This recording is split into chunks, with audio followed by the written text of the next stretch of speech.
ওম নমঃ শিবায়। আজকের মহাবাক্যের তারিখ 19শে ডিসেম্বর 1967। মিষ্টি বাচ্চারা, এমন যেন না হয় যে মায়ারূপী গ্রাহ অর্থাৎ কুমির গিলে ফেলে, বিভিন্নভাবে মায়া ধরে ফেলে। মূল হলো কাম মহাশত্রু, এর থেকে বড় সামলে থাকতে হয়। আত্মিক বাবা আত্মিক বাচ্চাদের আত্মিক পাঠশালাতে ডাইরেকশন দিয়ে থাকেন, বা এমন বলা হবে যে বাচ্চাদের ড্রিল শেখান। যেমন টিচার ডাইরেকশন দেয় বা ড্রিল শেখায়, তাই না? এই আত্মিক বাবাও বাচ্চাদের ডাইরেক্ট করেন। কি বলে থাকেন? মন মনা ভব। যেমন ওই টিচাররাও বলে না যে অ্যাটেনশন প্লিজ, বাবাও বলেন মন মনা ভব। এ যেন প্রত্যেকে নিজের ওপরে দয়া করে। বাবা বলেন যে বাচ্চারা মাম একম স্মরণ করো তো তমপ্রধান থেকে শতপ্রধান হয়ে যাবে। এই আত্মিক ড্রিল তো আত্মাদের আত্মিক বাবাই বোঝান, শেখান। তিনি তো হলেন সুপ্রিম টিচার, তোমরা হলে সহকারী টিচার। তোমরাও তো সবাইকে বলে থাকো না যে নিজেকে আত্মা মনে করে বাবাকে স্মরণ করো, দেহি অভিমানী ভব। মনমনা ভবর অর্থ হলো এটা। ডাইরেকশনস দিয়ে থাকেন বাচ্চাদের কল্যাণের জন্য। বাবা নিজে কারো থেকে শেখেননি, অন্য সব টিচাররা তো নিজে শিখে তারপরে শেখায়। ইনি তো কোথাও স্কুল আদিতে পড়তে পারে না, এ তো শুধুমাত্র শেখান। বলেন যে আমি তোমরা আত্মাদের ড্রিল শিখিয়ে থাকি। তারা তো সব দৈহিক বাচ্চাদের দৈহিক ড্রিলই শেখায়। তাদের তো এই ড্রিল আদি সব শরীর দ্বারাই করতে হয়, এতে তো শরীরের কথাই নেই। বাবা বলেন যে আমার কোনোই শরীর নেই, আমি তো ড্রিল শেখাই, ডাইরেকশন দিয়ে থাকি। তাতেই ড্রিল শেখানোর ড্রামা প্ল্যান অনুসারেই পাঠ ভরা রয়েছে। বাবা আসেনি ড্রিল শেখানোর জন্য। তোমাদের তো তমপ্রধান থেকে শতপ্রধান হতে হবে। এ হলো অনেকই সহজ।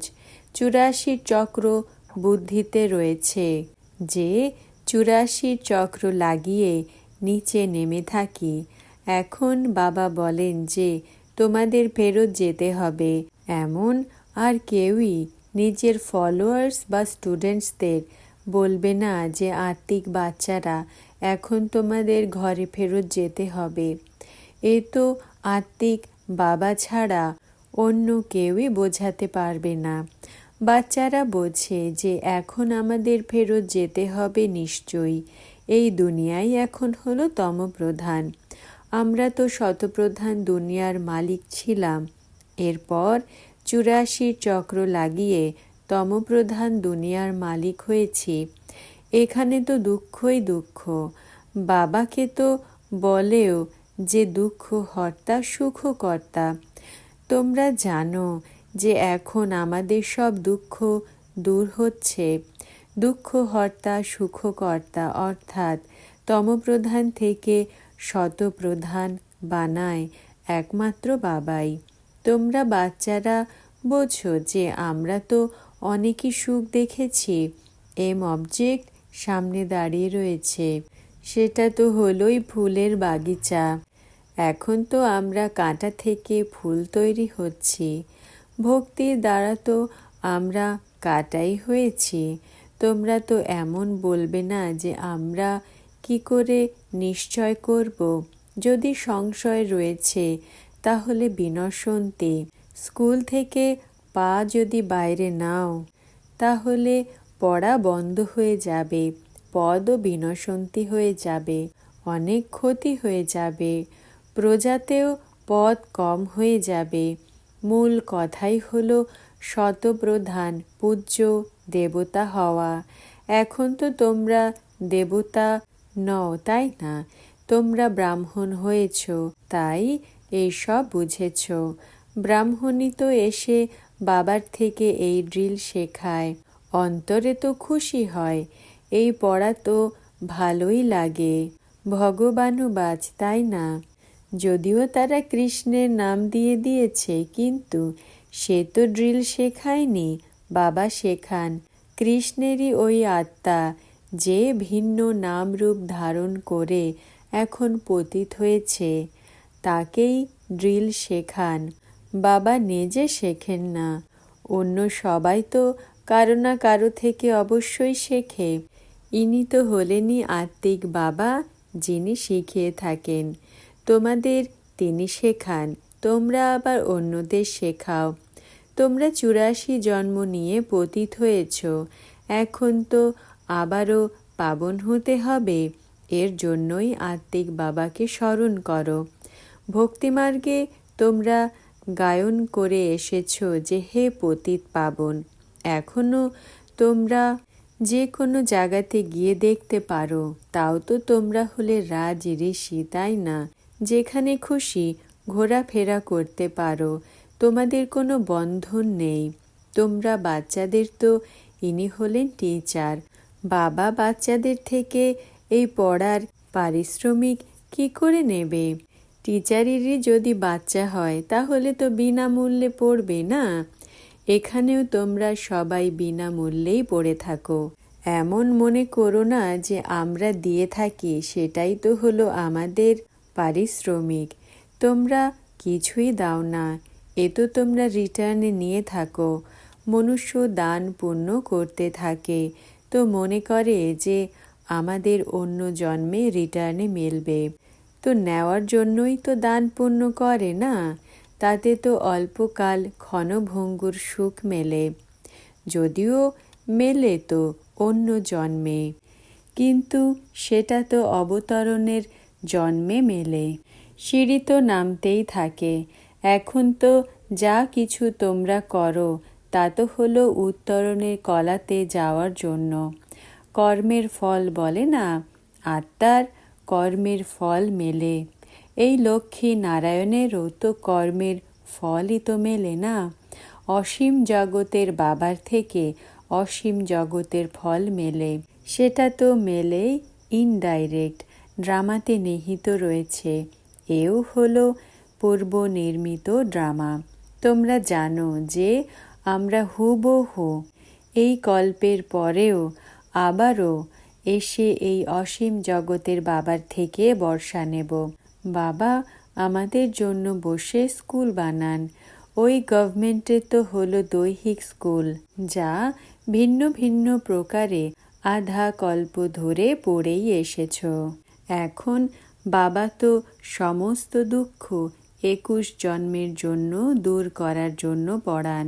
সেখানে তো হলো রাজত্ব, কিন্তু তাতেও নম্বর অনুযায়ী তো হয়। যেমন এখানেও রাজা রানী, উজির, প্রজা আদি সব কিছু রয়েছে।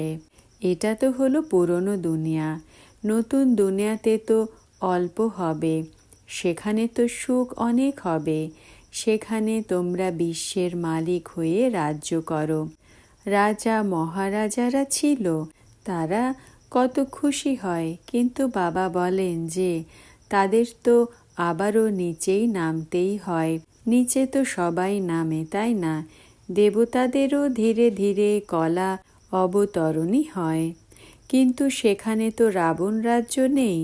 এজন্যই সেখানে তো সুখই সুখ রয়েছে। এখানে তো হলো রাবণ রাজ্য। তোমরা যেমন উত্তরণ করো, তেমনি আবারও অবতরণও করো। আত্মারা ভিন্ন ভিন্ন নাম রূপ ধারণ করতে করতে নিচে নেমে আসে। ড্রামার প্ল্যান অনুসারে কল্প পূর্বের সমান নিচে নেমে তমপ্রধান হয়ে গেছে। কাম চিতাতে চড়েই দুঃখ শুরু হয়। এখন হলো অতি দুঃখ, আবার সেখানে তো হবে অতি সুখ। তাদের তো হলোই হঠযোগ। তোমরা তো হলে রাজঋষি। তোমরা কারো কাছে প্রশ্ন করো যে রচয়িতা আর রচনার আদি মধ্য অন্তকে জানো কি? তো বলবে যে না। প্রশ্ন তারাই করতে পারবে যারা জানবে। নিজেই যদি না জানবে তাহলে কি করে প্রশ্ন করতে পারবে? তোমরা জানো যে ঋষি মুনি আদি কেউই ত্রিকালদর্শী ছিল না। বাবা আমাদের ত্রিকালদর্শী বানাচ্ছেন। এই ব্রহ্মা বাবা যে কখনো বিশ্বের মালিক ছিল তারও তো এই জ্ঞান ছিল না। এই জন্মেই 60 বছর পর্যন্ত জ্ঞান ছিল না। যখন বাবা আসে তখনই ধীরে ধীরে এইসব শুনতে থাকে। যদিও নিশ্চয় বুদ্ধি হয়ে যায়, তবুও মায়া অনেককেই নিচে ফেলতে থাকে। নাম শোনাতে পারবো না, না হলে তো নিরুৎসাহিত হয়ে যাবে। যদিও নিশ্চয় বুদ্ধি হয়ে যায়, তবুও মায়া অনেককে নিচে ফেলে দেয়। নাম শোনাতে পারবো না, না হলে তো নিরুৎসাহিত হয়ে যাবে। সমাচার তো আসে, তাই না? সঙ্গ খারাপ হয়। নতুন বিবাহ করেছে এমন কারো সঙ্গ যদি লাগে তো মন চঞ্চল হয়ে যায়। বলে যে আমি বিবাহ না করে থাকতে পারবো না। ভালো মহারথী যে রোজ আসে এখান থেকেও কয়েকবার ঘুরে গেছে। এদের মায়ারূপী গ্রাহ বা কুমির গিলে নিয়েছে। এমন অনেক কেস হতে থাকে। তাজা খবর বলা হয়। এখনো বিবাহ করেনি, মায়া গিলে নিচ্ছে। হাতির মুখে এসে পড়েছে, এরপর ধীরে ধীরে গিলে নেবে। কোনো গাফিলতি করলে অথবা দেখলে হৃদয় চঞ্চল হয়। বুঝতে পারে যে আমরা অনেক উঁচুর থেকে একদম গর্তে গিয়ে পড়ব। বলবে বাচ্চা অনেক ভালো ছিল, এখন বেচারা শেষ। আরে বাগদান হয়েছে, এ তো মরেছে। বাবা তো সদা বাচ্চাদের লিখতে থাকেন যে বেঁচে থাকো। কোথায় মায়ার আক্রমণ জোরে না লেগে যায়। শাস্ত্রতেও এমন কিছু কথা রয়েছে না? এখনকারই কথা পরে গায়ন হবে। তোমরা তো পুরুষার্থ করো, এমন যেন না হয় যে কোথাও মায়ারূপী গ্রাহ গিলে ফেলে।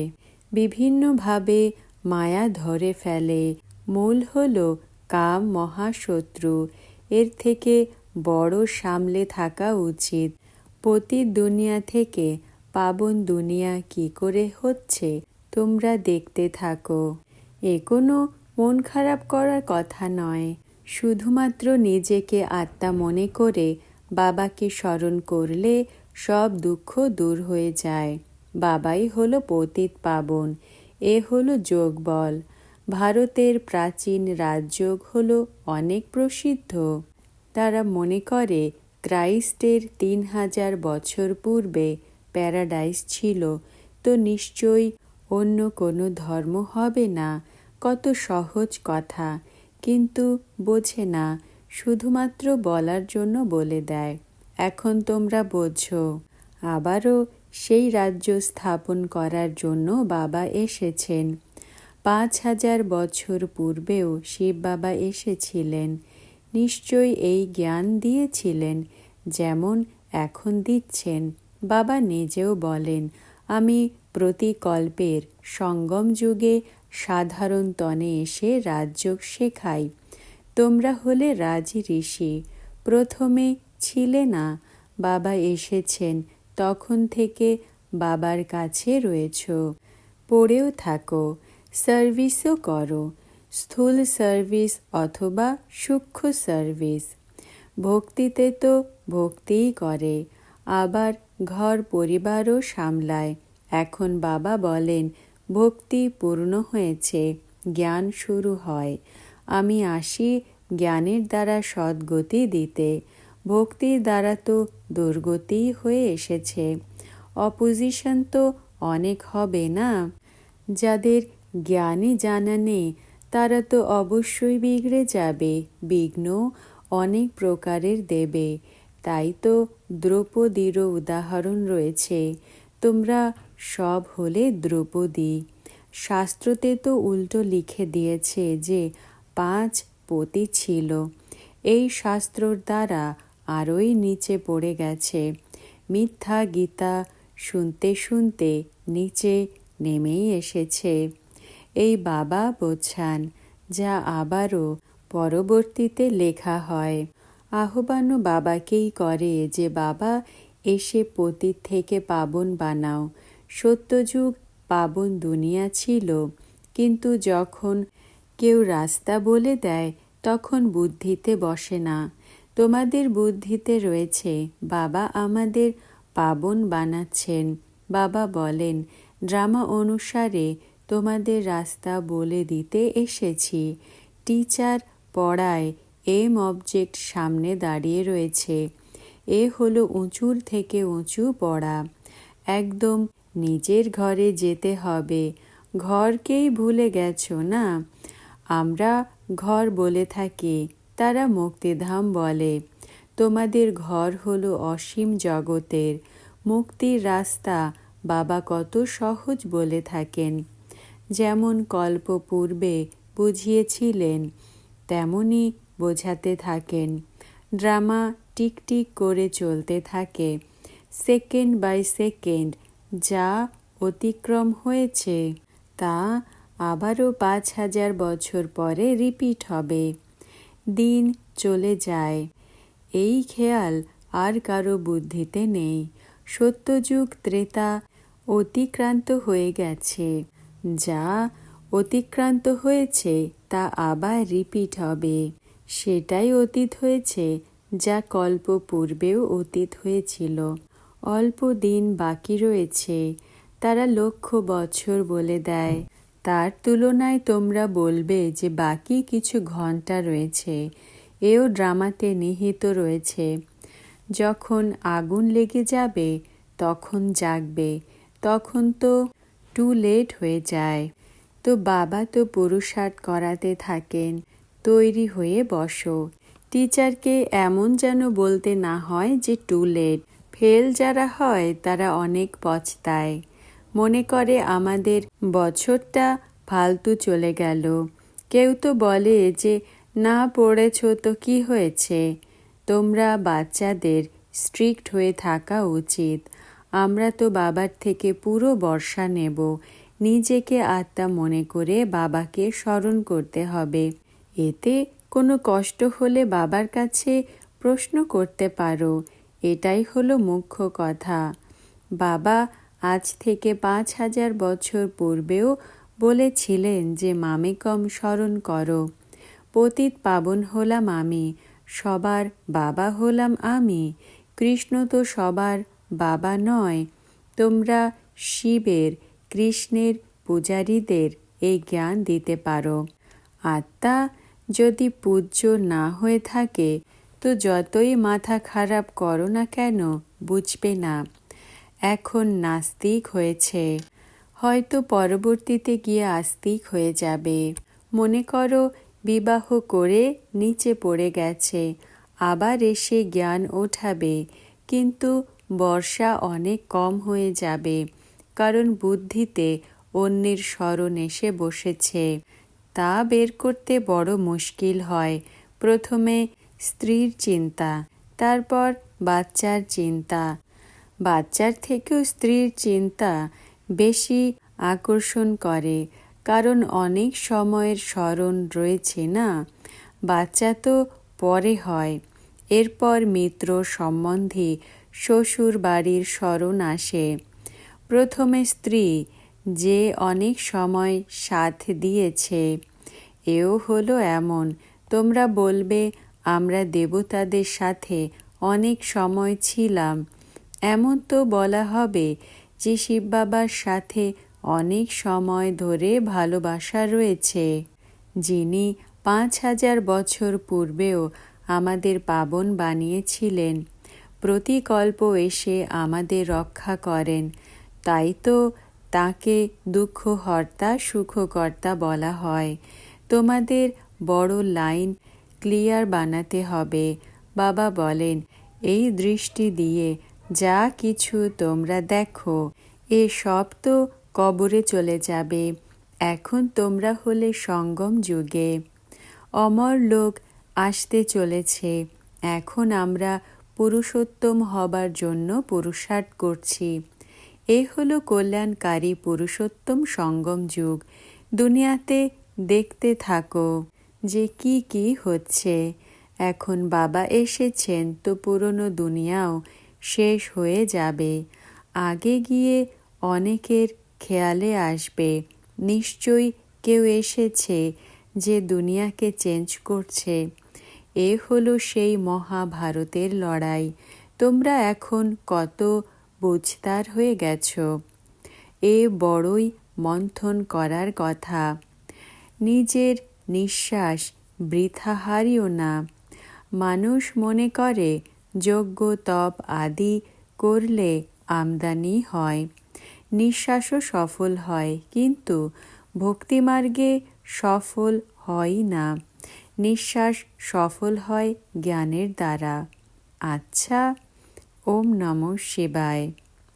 আজকের বরদান, পর উপকারী ভব। ব্যাখ্যা: তোমরা বাচ্চারা কি পর উপকারী হয়েছ নাকি হতে হবে? যে বিশ্ব রাজ্য অধিকারী হবে সেই পর উপকারীও হবে। নিজের প্রতি নাম মান শান সর্বপ্রাপ্তির ইচ্ছাকে যে বলিদান করতে পারবে সেই পর উপকারী হতে পারবে। নেওয়ার ইচ্ছা যে ছেড়ে দিতে পারে সেই মহাদানী পরোপকারী হতে পারে। ওম নমঃ শিবায়।